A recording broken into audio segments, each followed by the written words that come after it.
Karong orasahar sa mga kasuyans nata deres kanto mamalitag humandaan nga sudan kay kapoy na poryagaba og luto. Sigig huna-huna aning sudanon sa matag kaon. Ay kalabad sa ulo, paska na. Nata dire mo na ning sitwasyon dire sa akong palitanan no. Tuwa na po'y nag-aso-aso sa unahan to raho. Mauni karon ang akong maipakita og maibalita sa inyo sa nahitabo og sistema din kanto sa akong palitanan og barbecue mga kasuyans. Nag-anam-anam nagyog dikit-dikit ang mga negosyo nga ring dapita.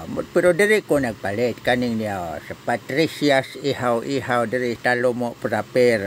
Daghan kag kapilian din na kay do na sila pang tulingan basta na din na mga isaw, mga barbecue, manok unsa pa na din ha itsitira na. Daghan na jud na sila din ha mapilian nimo kwarta na lay kulang. Ay sus. Amo na sitwasyon dito, aso-aso po sila. Pero dere sa akong palitanan, ang aso to sa loyo. Kaya naman sila panghaw. Dito ay panghaw to, giabong sa dalan. Ka na pag-abot po na ko sa balay, nimpungko-pungko ko kadali kay taod-taod ani magsundo naman pod may sa mo ang trabahante. Mo to ako napalit. To ako ipakita sa inyo kung sa akong napalit ha. Atong balit aron ang kamera human ninyo tan-aw sa akong naong. Ay paska na yun yung trabaho ay. What? Mo na akong ipalit isaw og barbecue.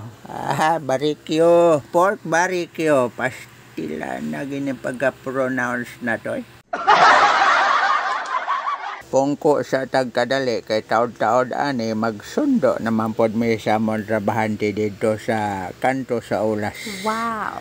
Pahuway sa ta kay medyo hangak man ang ato ang gibati mga sakit ang mga lutahan, mga kagungkong ug mga panakyuran. Ay paska na ginin trabaho. Naapil pang panakyuran. Onya maghuwat na lang pod mi o go signal dito sa ako ang trabahante para moadto na pod mi sa mo sondo. Pila ra may istorya na mi sa kanto. Pina-update dayon no muning sitwasyon diri sa kanto. Inobanan sa kangiob sa lugar onya kagubot sa kuryente gibatogan pagyod og mga langgam. Iti to the max dinha sa tungod. Magpadanga-danga ka dinhag padong kag downtown. Do na kay 80 sa imong ulo or imong sinina kay ithan man kanang nangatog diha o gihimo naman na nilang apartment na dinaw. Social po ng mga langgama kay nagyod puste mga tog. Wow naman. Kinahanglan gyud silang naisuga. Ay paska na ning taga syudad nga mga langgam pero sa bukid ni Loros to the max ni siya kaniadto sa akong panahon. Ni ako ang naong samtang nagpaabot may muna akong naong di na maklaro.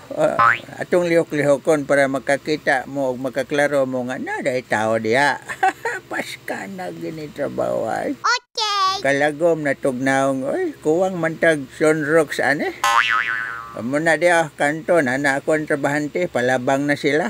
Ato lang silang paboto na. Murag gutom na jud ko to arbay barbecue subalay naghulat. What? Hamal giniron pag uli. Wow! Moto akong trabahante niya. Sige na mga kasuyans kay nana akong trabahante. Padong namin nga to pauli ron. Amo na lang na yung gihuwat mo sa kayo. Mahanara nagdagan. Pag-abot sa balay amo ni isubang na pod ang buwan. Ningguho atong puno as lubi.